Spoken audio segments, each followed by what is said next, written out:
नमस्कार साथियों, स्वागत है आप सभी का आप ही के अपने YouTube channel GK selection point Ramesh मुंड में।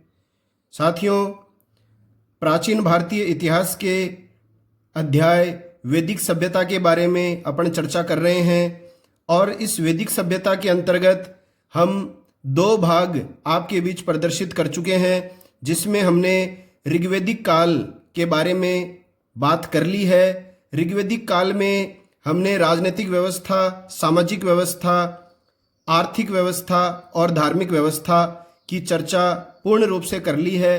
आज वैदिक सभ्यता के अंतर्गत अपन बात करेंगे भाग 3 में उत्तर वैदिक काल, और उत्तर वैदिक काल में राजनीतिक व्यवस्था और इस काल की सामाजिक व्यवस्था के बारे में। साथियों, चाहे आप फर्स्ट ग्रेड की तैयारी कर रहे हो और अगर आपके फर्स्ट ग्रेड में हिस्ट्री सब्जेक्ट है तो जितने भी मेरे YouTube चैनल पर हिस्ट्री के टॉपिक मैं आपके बीच प्रदर्शित कर रहा हूँ, यकीन मानिए इनसे बाहर प्रश्न नहीं जाएगा। और इसके अलावा ये जो टॉपिक्स हैं ये सेकंड ग्रेड के फर्स्ट पेपर के लिए भी मोस्ट इम्पोर्टेंट हैं। इसके अलावा सेकंड ग्रेड में SST सब्जेक्ट जिस विद्यार्थी के है तो उनके ये सभी सिलेबस में टॉपिक्स हैं हिस्ट्री के। और रिट की तैयारी करने वाले विद्यार्थी जो हैं वो मेरे इस YouTube चैनल से पूरी तरह से जुड़ सकते हैं। सारे के सारे रिट के सिलेबस को कवर करने का प्रयास मेरा ये चैनल करेगा। इसके अलावा पटवारी, राजस्थान पुलिस और अन्य प्रतियोगी परीक्षाओं के विद्यार्थी भी अपने सिलेबस के हिसाब से एडजस्ट करें। सिलेबस में जो टॉपिक आपके दे रखा है, मेरा प्रयास यही रहता है कि वो टॉपिक मैं आपके सामने प्रस्तुत करूं। तो शुरुआत करते हैं आज के अध्याय की। अगर ये वीडियो आपको पसंद आए तो अधिक से अधिक लाइक, शेयर और सब्सक्राइब जरूर करें। उत्तर वैदिक काल। उत्तर वैदिक काल का साथियों समय है 1000 से 600 ईसा पूर्व। इससे पहले अपन ऋग्वैदिक काल पढ़ चुके हैं जिसका काल था 1500 से 1000 ईसा पूर्व। अब बात की जाएगी उत्तर वैदिक काल की। अब देखिए, उत्तर वैदिक काल की बात करने से पहले हमें एक बात पता होनी चाहिए कि आर्य सभ्यता या वैदिक सभ्यता का जो विस्तार है वो ऋग्वैदिक काल में कहाँ से कहाँ तक था और उत्तर वैदिक काल में ये विस्तार कहाँ तक हो गया। तो ऋग्वैदिक काल में आर्य सभ्यता का केंद्र उत्तर पश्चिमी भारत व पंजाब था, जिसको कहा जाता है सप्त संदेव प्रदेश। जबकि आगे चलकर उत्तर वैदिक काल में आर्य सभ्यता का विस्तार कुरुक्षेत्र व गंगा यमुना दोआब तक हो गया था। तो ये आपको ध्यान में रखना है कि उत्तर पश्चिमी भारत और पंजाब तक ऋग्वैदिक काल में आर्य सभ्यता का विस्तार था और उत्तर वैदिक काल में ये आर्य सभ्यता जो है वो कुरुक्षेत्र व गंगा यमुना दोआब तक विस्तृत हो गई।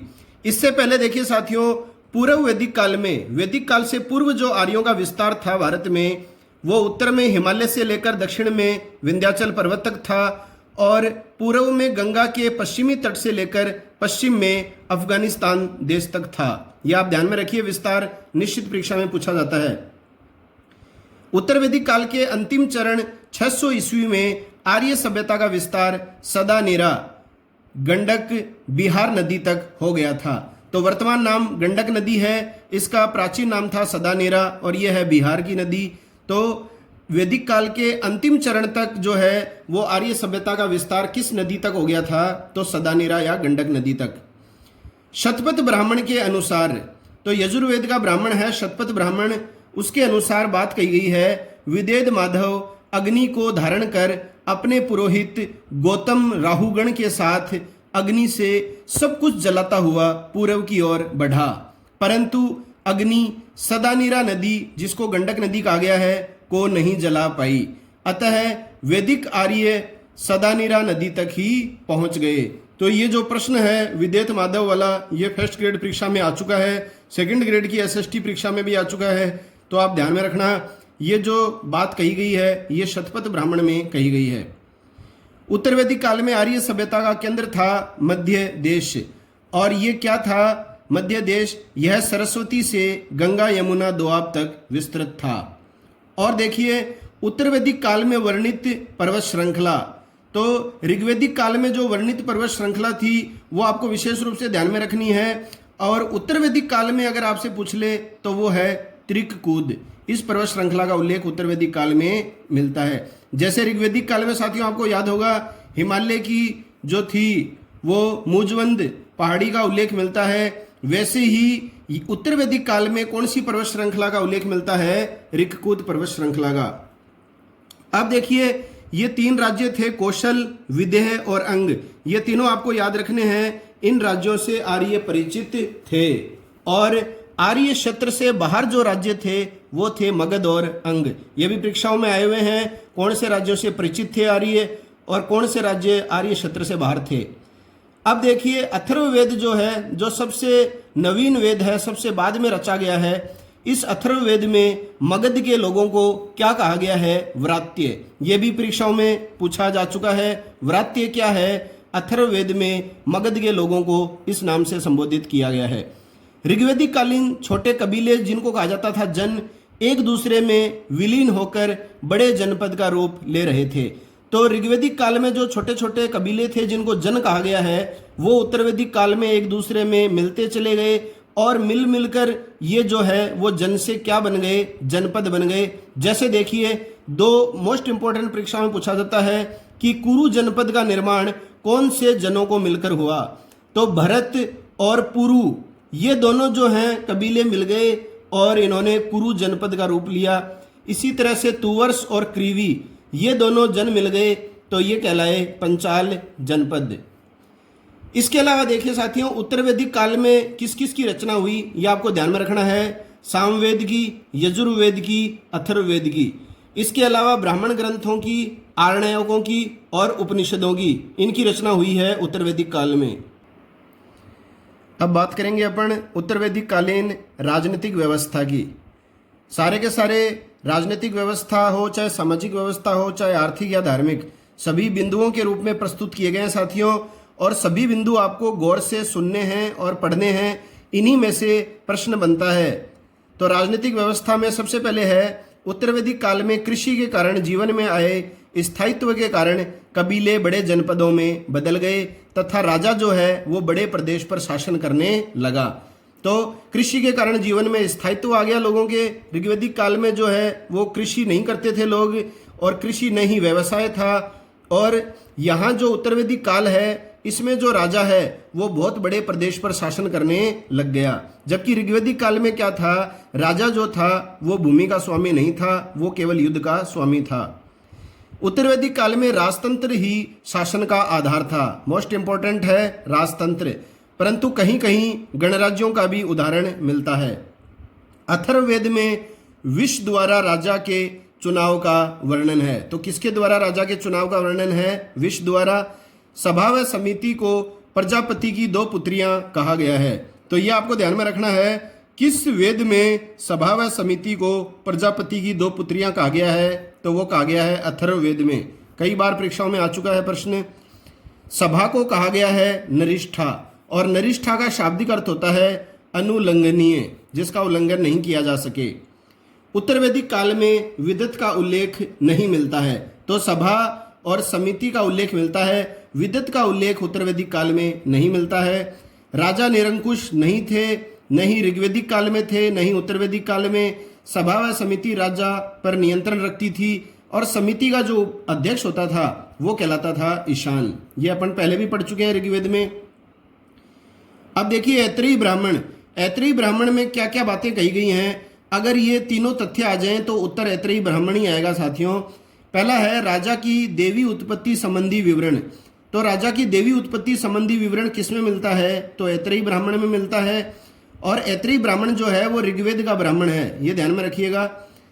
दूसरा है अब राजा साधारण उपाधियों के स्थान पर राजाधिराज, सम्राट आदि उपाधियां धारण करने लगा। ये बात भी ऐत्रेयी ब्राह्मण में है। विभिन्न दिशाओं के शासकों की शासन प्रणाली का जो उल्लेख है ये भी ऐत्रेयी ब्राह्मण में उल्लेखित है। अगला है गोपत ब्राह्मण के अनुसार। गोपत जो ब्राह्मण है ये अथर्ववेद का ब्राह्मण है। इसमें शासकों के लिए निर्धारित यज्ञ का विवरण दिया गया। अब देखिए साथियों, इसमें सुमेलित करने वाला प्रश्न आ सकता है या फिर डायरेक्ट प्रश्न आ सकता है। अपन बात करेंगे दिशा के हिसाब से कौन सी दिशा के राज्य को क्या कहा जाता था, उस दिशा के राज्य का जो शासक होता था वो कौन सी उपाधि धारण करता था, और कौन सा यज्ञ जो है वो प्रचलन में था। तो सभी आपको ध्यान में होना चाहिए। उत्तरी दिशा में राज्य को कहा जाता था वैराज्य, और यहाँ का शासक उपाधि धारण करता था विराट की, और यज्ञ प्रचलित था पुरुषमेध यज्ञ। ये यज्ञों के बारे में अपन आगे विस्तार से चर्चा करेंगे सभी के बारे में। दक्षिणी दिशा में जो है राज्य को कहा जाता था भोज्य, और उपाधि राजा की थी भोज या सर्वराट, और यज्ञ प्रचलित था दक्षिण में सर्वमेध यज्ञ। पूर्व या जिसे कहा जाता था प्राची, पूर्व दिशा में राज्य को कहा जाता था साम्राज्य, शासक की उपाधि थी सम्राट, और यज्ञ प्रचलित था वाजपेयी यज्ञ। पश्चिमी दिशा में राज्य का नाम जो था वो स्वराज्य था, राजा की उपाधि कहलाती थी स्वराट, और यज्ञ प्रचलित था अश्वमेध यज्ञ।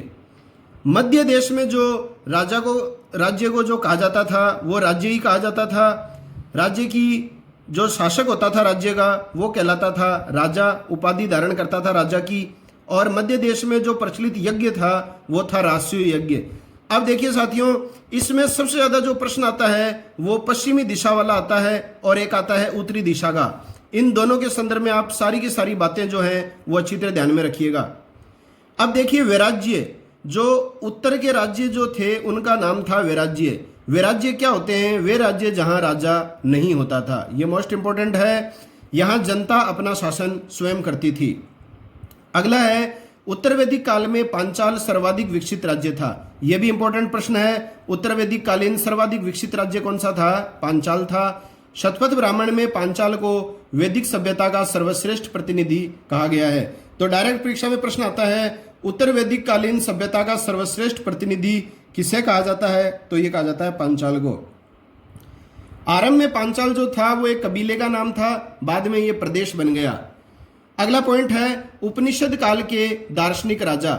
ये मोस्ट इंपॉर्टेंट है। ये चारों जो हैं वो राज्य आपको ध्यान में रखने हैं, और कौन कौन से राज्यों के ये दार्शनिक राजा हुए हैं तो इंपॉर्टेंट है सभी। और शतपथ ब्राह्मण और छांदोग्य उपनिषद के अनुसार जो है ये राज्य और दार्शनिक शासकों का उल्लेख हमें मिलता है। तो सामवेद का है छांदोग्य उपनिषद, शतपथ ब्राह्मण जो है वो यजुर्वेद का ब्राह्मण है।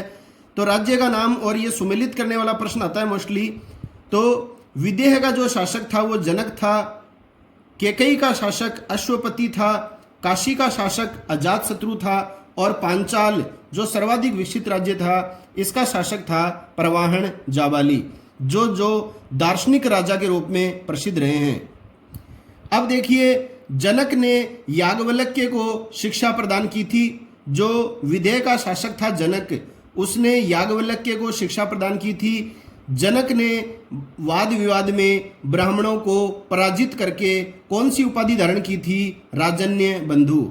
तो ये जो क्षत्रिय राजा थे ये बहुत ही ज्ञानी व्यक्ति थे साथियों, और इसमें भी ये जो चारों जो राज्य हैं ये आपको ध्यान में रखने हैं। ये आई बार परीक्षाओं में प्रश्न आता है, और ये सभी जो थे वो तत्व चिंतक थे, महान ज्ञाता।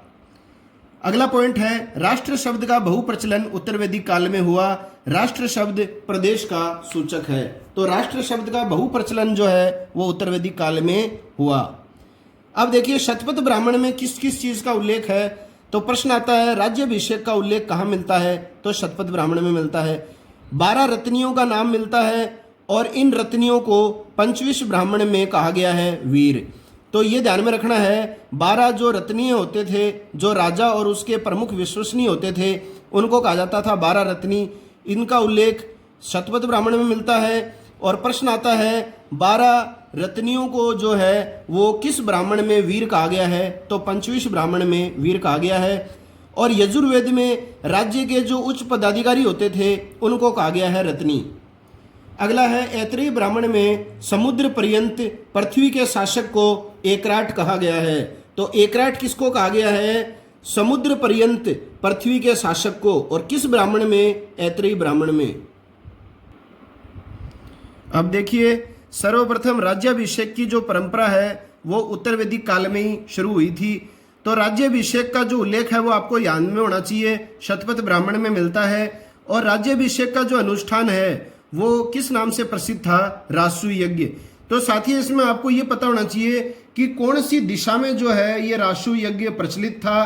तो ये मध्य देश में था, जहां राज्य का नाम राज्य था और राजा की उपाधि जो थी वो राजा थी।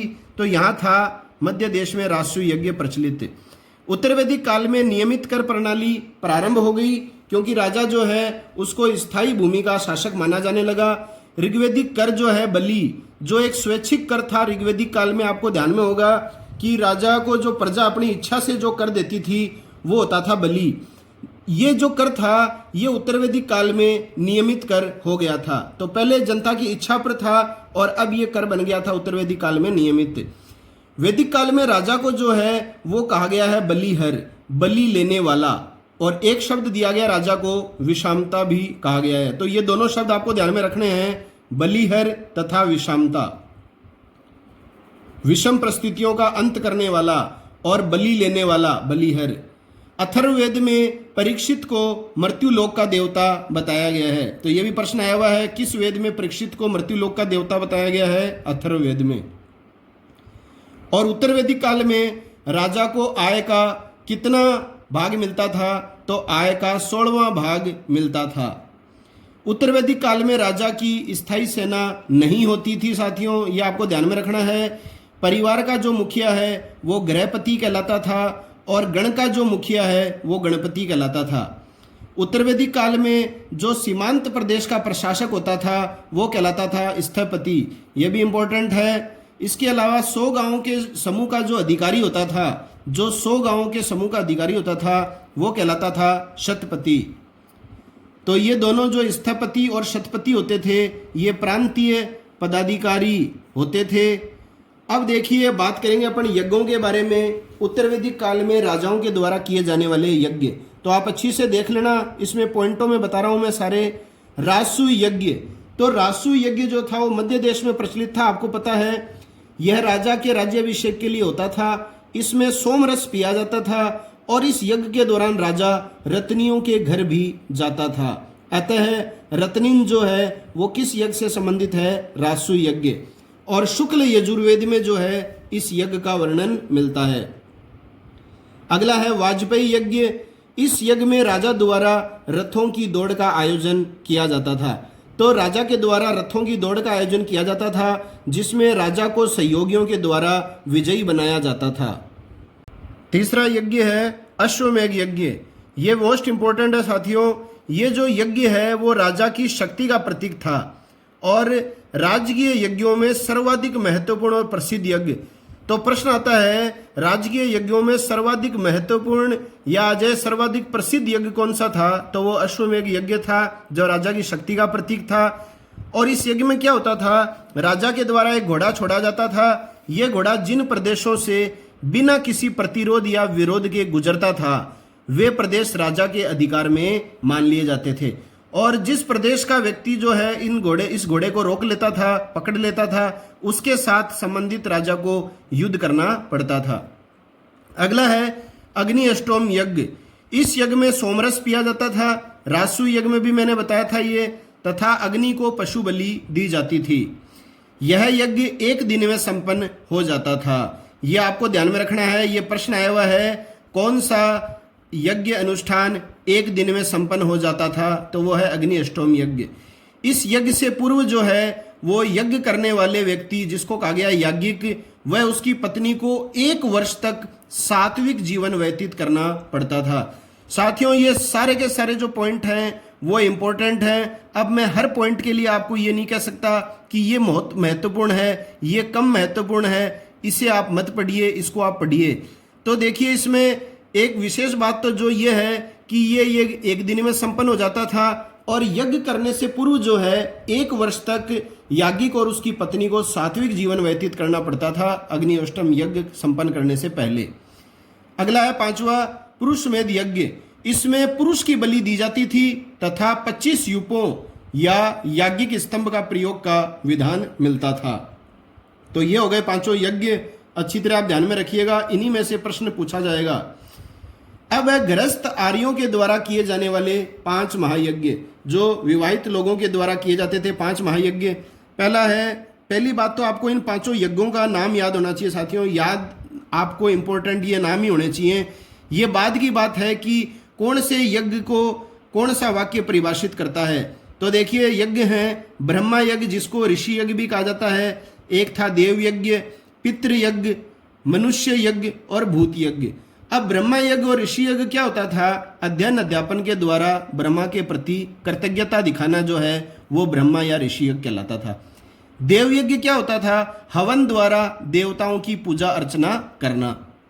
पितृ यज्ञ क्या कहलाता था? पितरों को जल व भोजन द्वारा तर्पण करना, यह पितृ यज्ञ था। मनुष्य यज्ञ क्या है? अतिथि संस्कार करना, अतिथि देवो भव।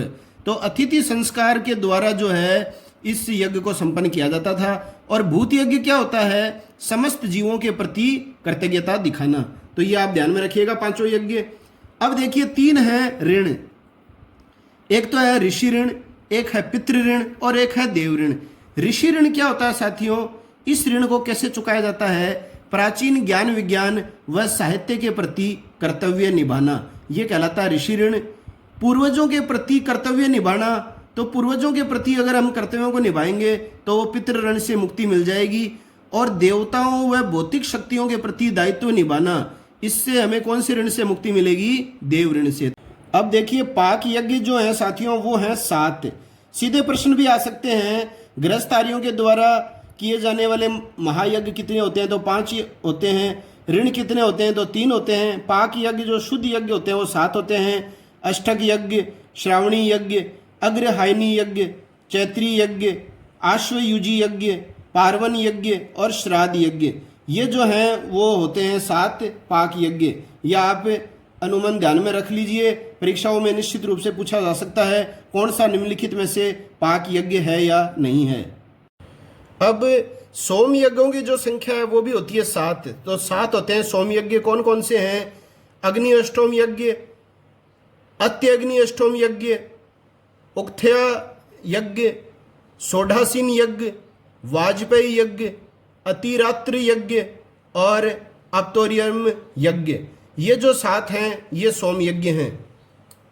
मोस्टली जो हैं मैंने आपको शुरुआत में बताए थे वही यज्ञ ज़्यादा पूछे जाते हैं। रासु यज्ञ है एक, जैसे अश्वमेध यज्ञ है, वाजपेयी यज्ञ है, अग्नि अष्टोम यज्ञ है, पुरुषमेध यज्ञ है, वो आपसे ज़्यादातर परीक्षाओं में पूछे जाते हैं। इसके अलावा गृहस्थों के द्वारा संपन्न किए जाने वाले 5 यज्ञ आप ध्यान में रख लीजिए और 3 ऋणों के बारे में ध्यान रख लीजिए।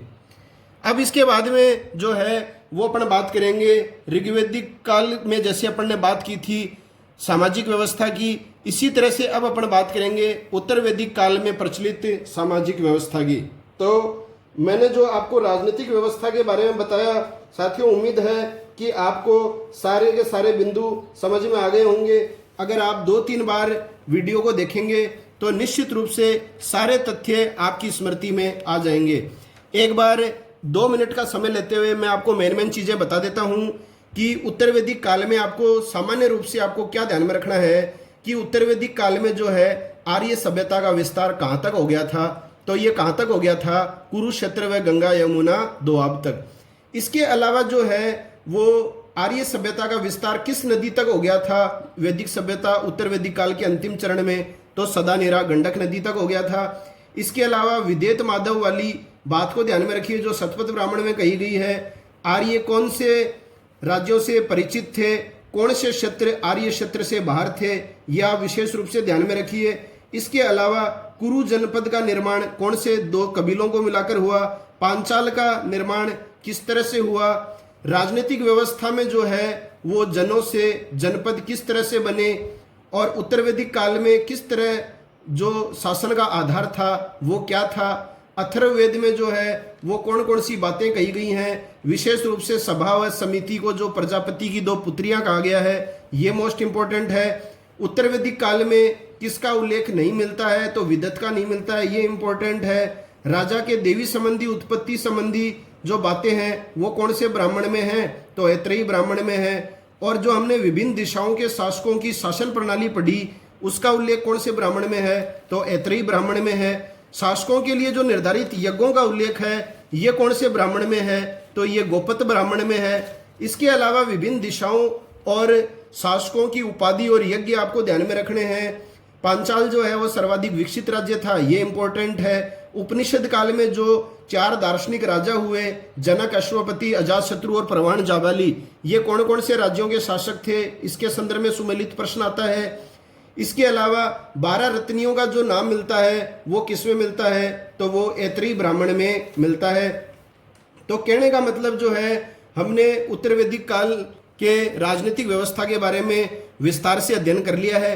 इसके अलावा जो यज्ञ हैं वो आपको ध्यान में रखने हैं, गृहस्थों के द्वारा संपन्न यज्ञ हैं वो आपको ध्यान में होने चाहिए, और इसके अलावा जो 3 ऋण हैं वो आपको निश्चित रूप से याद होने चाहिए साथियों। और जो टॉपिक इतिहास के मैं आपके बीच लेकर आ रहा हूँ, यकीन मानिए वो आप किसी भी प्रतियोगी परीक्षा की तैयारी कर रहे हो, चाहे आप आईएएस की तैयारी क्यों न कर रहे हो, ये मैटर जो है वो पर्याप्त है। अधिक से अधिक जानकारियां मैं आपके बीच लेकर आया हूं। अब अपन बात करेंगे इसके बाद उत्तर वैदिक काल की सामाजिक स्थिति की। उत्तर वैदिक काल में वर्ण व्यवस्था में कठोरता आने लगी। वर्ण व्यवस्था कर्म के स्थान पर जन्म पर आधारित हो गई। तो वर्ण व्यवस्था जो है वो कर्म के स्थान पर किस पर निर्भर हो गई, जन्म पर आधारित हो गई। अब ये ऋग्वैदिक काल के जस्ट उल्टा है साथियों। ऋग्वैदिक काल में जो वर्ण व्यवस्था थी वो कर्म पर आधारित थी, और उत्तर वैदिक काल में वर्ण व्यवस्था कर्म के स्थान पर किस पर निर्भर हो गई, जन्म पर। ये आपको ध्यान में रखना है। व्यवसाय भी आनुवंशिक होने लगे। समाज 4 वर्णों में बंट गया, ब्राह्मण, क्षत्रिय, वैश्य और शूद्र। ये क्रम है, क्रम ध्यान में रखना है। पहले क्षत्रिय मत कर देना, पहले ब्राह्मण आएगा, लास्ट में शूद्र आएगा, बीच में आएगा क्षत्रिय और वैश्य। और ये जो चारों वर्ण हैं इनके कर्तव्यों का उल्लेख कौन से ब्राह्मण में मिलता है? सबसे पहले तो कर्तव्यों का उल्लेख मिलता है ऐतरेय ब्राह्मण में। अगला है उत्तर वैदिक काल में कर्मकांड व यज्ञों का प्रचलन बढ़ने से ब्राह्मणों की शक्ति बढ़ गई। अब देखिए साथियों, वेरी इंपॉर्टेंट है, परीक्षाओं में आता है द्विज। तो द्विज के अंतर्गत कौन से वर्ण आते थे? 4 वर्ण थे ना। तो देखिए द्विज के अंदर शूद्रों को स्थान नहीं दिया जाता है। तो इसमें प्रश्न आता है कि द्विज नहीं है, तो ब्राह्मण, क्षत्रिय और वैश्य, ये ऊपर के टॉप मोस्ट जो 3 वर्ण हैं इनको कहा जाता था द्विज। और इन तीनों वर्णों को जो है उपनयन संस्कार का अधिकार था। तो ये संस्कारों के बारे में मैं आपको आगे भागों में जरूर बताऊंगा। उपनयन संस्कार के बारे में यहाँ इतना ही है कि ये जो 16 संस्कार जो थे उनमें सर्वाधिक महत्वपूर्ण संस्कार ये उपनयन संस्कार ही था, और इसका उद्देश्य होता था वेद का अध्ययन। तो वेदों का अध्ययन करने का अधिकार जो था वो द्विजों को ही था। और द्विज कौन से वर्ण थे? ब्राह्मण, क्षत्रिय और वैश्य। एक ऑप्शन में आ जाएगा शूद्र। तो प्रश्न आ जाएगा निम्नलिखित में से कौन सा द्विज नहीं है? तो शूद्र नहीं है। शूद्र को उपनयन संस्कार का पात्र नहीं माना जाता था। उत्तर वैदिक काल में केवल वैश्य ही कर चुकाते थे। जो तीसरा वर्ण था वैश्य, ठीक है, तो वो ही कर चुकाते थे। साथियों आपको पता होगा कि ऋग्वेद के 10वें मंडल में विराट पुरुष से इन चारों वर्णों की उत्पत्ति हुई थी। तो किस वर्ण की उत्पत्ति विराट पुरुष के मुख से हुई थी, किसकी भुजाओं से हुई थी, किसकी उत्पत्ति जांघों से हुई, किसकी उत्पत्ति पैरों से हुई, चरणों से हुई। तो अगर आप नहीं जानते हैं ये सभी बातें और भी अधिक जानना चाहते हैं ऋग्वेद काल के बारे में संपूर्ण रूप से, तो आप पीछे वैदिक सभ्यता के भाग 1 और 2 जरूर देखिएगा। तो वैश्य जो थे वो ही कर चुकाते थे। शतपथ ब्राह्मण में वैश्य की क्या विशेषता थी, लक्षण क्या था? ये दूसरों को बलि देने वाला, जिसको कहा जाता है अनश्य बलिकृत। तो अनश्य बलिकृत किसको कहा जाता था? वैश्य को। दूसरों के द्वारा भोज्य या उपयोग में आने वाला, इसको कहा गया है अन्य शयाद, बताया गया है। तो ये दोनों जो शब्दावलियां हैं ये मोस्ट इंपॉर्टेंट है परीक्षा की दृष्टि से। तो शतपथ ब्राह्मण में वैश्य को 2 नाम दिए गए हैं, अन्यश्य बलिकृत और अन्य शयाद। अन्यश्य बलिकृत का मतलब होता है दूसरों को बलि देने वाला, और अन्य शयाद का मतलब अगर आपसे पूछा जाए तो इसका मतलब होता है दूसरों के द्वारा भोज्य या उपयोग में आने वाला। एक देखिए वैश्य को जो है व्रात्य भी कहा गया है, पतित सावित्रिक। वैश्य को जो है एक और शब्दावली से संबोधित किया गया है, व्रात्य या पतित सावित्रिक। अगला है ब्राह्मण व क्षत्रिय वैश्यों द्वारा दिए गए कर पर निर्भर थे, क्योंकि कर केवल वैश्य ही चुकाते थे। ब्राह्मणों व क्षत्रियों में श्रेष्ठता के लिए प्रतिस्पर्धा थी। तो शतपथ ब्राह्मण जो है ये कहता है कि उत्तर वैदिक काल में ब्राह्मणों और क्षत्रियों के बीच में जो है कंपटीशन था। ब्राह्मण मानते थे खुद को श्रेष्ठ और क्षत्रिय मानते थे स्वयं को श्रेष्ठ। तो शतपथ ब्राह्मण में देखिए एक स्थान पर क्षत्रियों को ब्राह्मणों से श्रेष्ठ बताया गया है। साथ ही कहा गया है कि ब्राह्मण राजा पर आश्रित हैं और उसके पाशरों में पास में नीचे की ओर पीठासीन हैं, परंतु वह राजा से श्रेष्ठ हैं। ये पूरा का पूरा जो वाक्य है साथियों ये पूछा जाता है और प्रश्न आता है किस साहित्यिक ग्रंथ में इस तरह का उल्लेख मिलता है, तो ये मिलता है यजुर्वेद के शतपथ ब्राह्मण में। अगला है युद्ध तथा कृषि दोनों क्षेत्रों में लोहे के प्रयोग से मूलभूत सामाजिक परिवर्तन आने लगा था। यह आप ध्यान में रखिएगा साथियों, उत्तर वैदिक काल में लोहे के प्रयोग से लोग परिचित हो गए थे और इस लोहे के प्रयोग से मूलभूत सामाजिक परिवर्तन आने लग गया और एक शस्त्रधारी व शक्तिशाली नए वर्ग का जन्म हुआ। वो वर्ग कौन सा था? क्षत्रिय वर्ग। उपनिषद काल में अनेक दार्शनिक राजा भी हुए। इन्होंने ब्राह्मणों की श्रेष्ठता को चुनौती दी। ये अपन पढ़ चुके हैं। इससे पहले वो 4 राज्य याद कीजिए और उनके शासकों के नाम याद कीजिए और राजा जनक को याद कीजिए जिन्होंने याज्ञवल्क्य को शिक्षा दी थी। याद आ गया होगा साथियों। उदाहरण के लिए श्वेतकेतु आरुण्य ने परवाहन जाबाली से शिक्षा प्राप्त की थी। तो कई ऐसे राजा भी हुए हैं जिन्होंने ब्राह्मणों को चुनौती दी है श्रेष्ठता के मामले में। अब देखिए ब्राह्मण था ये श्वेतकेतु आरुण्य, इसने जो है वो पांचाल नरेश परवाहन जाबाली से शिक्षा प्राप्त की थी। तो हमने उसमें पढ़ा था पांचाल का दार्शनिक राजा कौन था? परवाहन जाबाली। इसी तरह से देखिए साथियों ब्राह्मण गार्गी ने काशी के राजा अजातशत्रु से शिक्षा ग्रहण की थी। मतलब ब्राह्मणों के द्वारा क्षत्रियों से शिक्षा ली जा रही है। तो श्रेष्ठता की भावना तो दोनों ही वर्गों में बराबर थी। तो गार्गी जो थी इसने किससे शिक्षा प्राप्त की थी? काशी के राजा अजातशत्रु से। अब देखिए साथियों ऐतरेय ब्राह्मण में और क्या क्या बातें बताई गई है। राजा को ब्राह्मण की जीविका चाहने वाला तथा दान देने वाला कहा गया है। तो राजा को ऐतरेय ब्राह्मण में ब्राह्मण की जीविका चाहने वाला तथा दान देने वाला बताया गया है। राजा जब भी चाहे ब्राह्मण को हटा सकता है, ये बात भी ऐतरेय ब्राह्मण में है। इसके अलावा देखिए मोस्ट इंपोर्टेंट परीक्षा प्रयोगी दृष्टि से इंपोर्टेंट है, ऐतरेय ब्राह्मण में पुत्री को कहा गया है कर्पण और पुत्री को समस्त दुखों का स्रोत सोर्स माना गया है। मतलब सभी दुखों का कारण जो है वो पुत्री है। तो ये प्रश्न आता है सभी दुखों का स्रोत पुत्री को किस ब्राह्मण में माना गया है या पुत्री को कृपण किस में कहा गया है? तो ऐतरेय ब्राह्मण में कहा गया है। उत्तर वैदिक काल में रथकारों को ऊंचा स्थान दिया गया था। तो उत्तर वैदिक काल में जो थे वो सबसे ऊंचा स्थान किस शिल्पी को दिया गया था? रथकारों को। और रथकारों को यज्ञोपवीत पहनने का अधिकार प्राप्त था। तो अब आपकी ये बात ध्यान में होनी चाहिए कि ऋग्वैदिक काल में सबसे ऊंचा स्थान किसको प्राप्त था? प्रश्न दोनों ही बनते हैं। तो बढ़ई या तक्षा को था। तो आप पिछले वीडियो निश्चित रूप से देखिए, आगे की चीजें और अच्छी क्लियर समझ में आएंगी।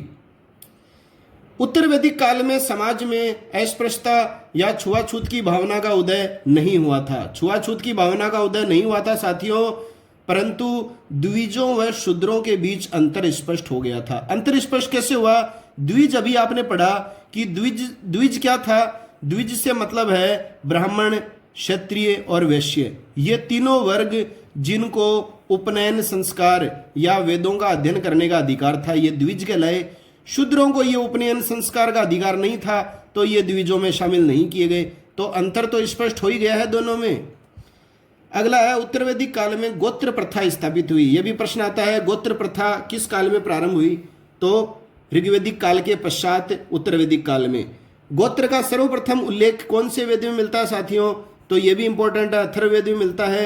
और यहाँ जो गोत्र है वो एक जाति वंश कुल के रूप में परिभाषित किया गया है।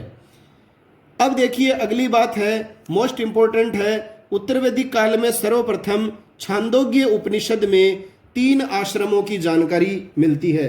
तो उत्तर वैदिक काल में जो है वो आपको 3 आश्रमों की जानकारी मिलती है, ये आपको विशेष रूप से ध्यान में रखना है। तो सबसे पहले छांदोग्य उपनिषद में जो है वो कितने आश्रमों की जानकारी मिलती है साथियों? तो वो मिलती है 3 आश्रमों की जानकारी। और ये बात जानकारी जो मिलती है ये उत्तर वैदिक काल में मिलती है। अब ये बात आपको ध्यान में रखनी है कि आश्रम तो जो थे वो 4 थे, आप सभी जानते हैं, ब्रह्मचर्य आश्रम, गृहस्थ आश्रम, वानप्रस्थ आश्रम, संन्यास आश्रम। तो जो चौथा जो आश्रम था संन्यास आश्रम, उसकी स्थापना अभी तक नहीं हुई थी। मतलब उत्तर वैदिक काल में 3 ही आश्रमों की जानकारी मिलती है। और वो जानकारी कहाँ से मिलती है? ये मिलती है छांदोग्य उपनिषद। और ये छांदोग्य जो उपनिषद है ये ऋग्वेद और ये है सामवेद का उपनिषद। कौन से वेद का उपनिषद है छांदोग्य उपनिषद? सामवेद का उपनिषद है। अब देखिए बात आगे और आती है कि सर्वप्रथम 4 आश्रमों का विवरण कौन से उपनिषद में मिलता है? तो सबसे पहले 4 आश्रमों का जो विवरण मिलता है वो मिलता है जाबालोपनिषद में। ये दोनों प्रश्न परीक्षा प्रयोगी हैं, आपको ध्यान में रखने हैं। 3 आश्रमों की जानकारी सबसे पहले छांदोग्य उपनिषद में मिलती है और 4 आश्रमों की जानकारी सबसे पहले कौन से उपनिषद में मिलती है? जाबालोपनिषद में। और आश्रम व्यवस्था जो थी इसका अंतिम उद्देश्य क्या था? मोक्ष की प्राप्ति था। तो इस आश्रम व्यवस्था के बारे में आगे अपन विस्तार से अध्ययन करेंगे। यहाँ आपको ये 2 बातें ध्यान में रखनी है, छांदोग्य उपनिषद में कितने आश्रमों का उल्लेख मिलता है और जाबालोपनिषद में कितने का मिलता है। अब देखिए साथियों, उत्तर वैदिक काल में स्त्रियों की स्थिति, तो सामाजिक व्यवस्था में ही आता है ये बिंदु भी। स्त्रियों की स्थिति के बारे में मैं आपको सारे बिंदु बता रहा हूँ, ये आप अच्छी तरह ध्यान में ले आइए। आपको 4 कथन दे देगा और पूछ लेगा उत्तर वैदिक कालीन स्त्रियों की स्थिति के संदर्भ में कौन सा सत्य है या कौन सा असत्य है। तो देखिए स्त्रियों की जो स्थिति है उसमें उत्तर वैदिक काल में गिरावट आनी प्रारंभ हो गई। तो ऋग्वैदिक काल की तुलना में उत्तर वैदिक काल में जो है वो स्त्रियों की स्थिति में गिरावट आई। स्त्रियों को पैतृक संपत्ति के अधिकार से वंचित कर दिया गया। स्त्रियों को उपनयन संस्कार से वंचित कर दिया गया, उपनयन संस्कार से भी वंचित कर दिया गया इनको। सभा व समिति में स्त्रियों का प्रवेश वर्जित हो गया, मतलब मना हो गया। अथर्ववेद में पुत्री के जन्म पर खिन्नता प्रकट की गई है। तो ये बात आपको विशेष ध्यान में रखना है कि किस वेद में पुत्री के जन्म पर खिन्नता प्रकट की गई है। तो पुत्री के जन्म पर खिन्नता प्रकट की गई है अथर्ववेद में। और किस ब्राह्मण में पुत्री को कृपण कहा गया है? तो यह भी अपन ने पढ़ा है ऋग्वेद के ऐतरेयी ब्राह्मण में। ऐतरेयी ब्राह्मण में जो है वो पुत्री को क्या कहा गया है? कृपण कहा गया है। इसके अलावा आश्वलायन ग्रह सूत्र में स्त्रियों के समावर्तन संस्कार का उल्लेख मिलता है। तो ये भी एक इंपॉर्टेंट तथ्य है कि किस ग्रह सूत्र में स्त्रियों के समावर्तन संस्कार का उल्लेख मिलता है। तो साथियों ये भी 16 संस्कारों में से एक होता है समावर्तन संस्कार। देखिए क्या होता है, इसका अर्थ होता है, शाब्दिक अर्थ इसका होता है स्नान, और अर्थ होता है गुरुकुल से शिक्षा प्राप्त करने के बाद अपने घर वापस लौटना।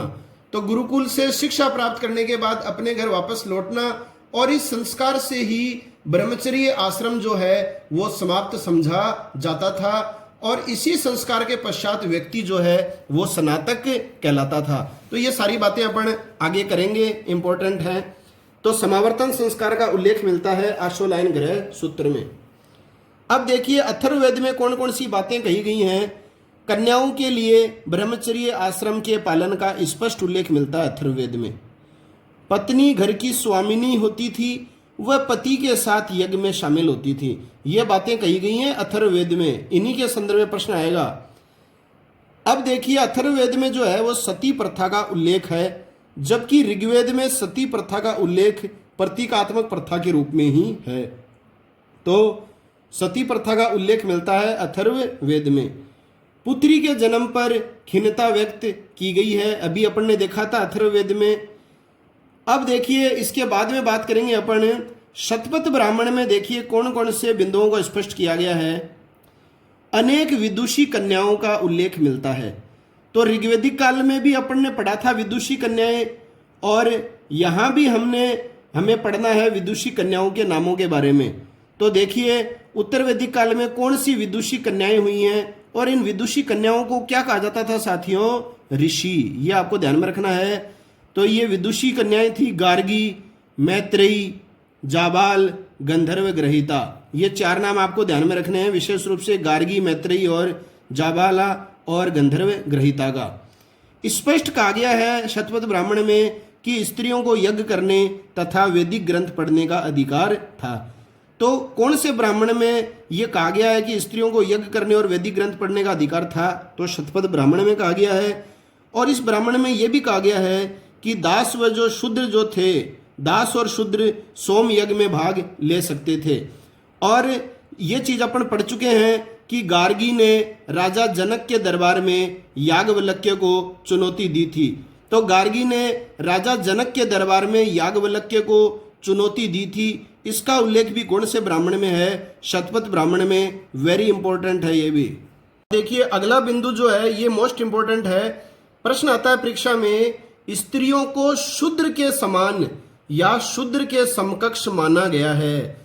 तो किस ग्रंथ में माना गया है? भागवत गीता में। यह आपको ध्यान में रखना है। स्त्रियों की तुलना शूद्र के समान की गई है, शूद्र के समकक्ष माना गया स्त्रियों को भागवत गीता में।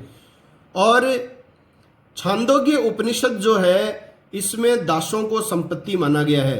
तो ये भी प्रश्न आया हुआ है, दासों को संपत्ति किसमें माना गया है? छांदोग्य उपनिषद में।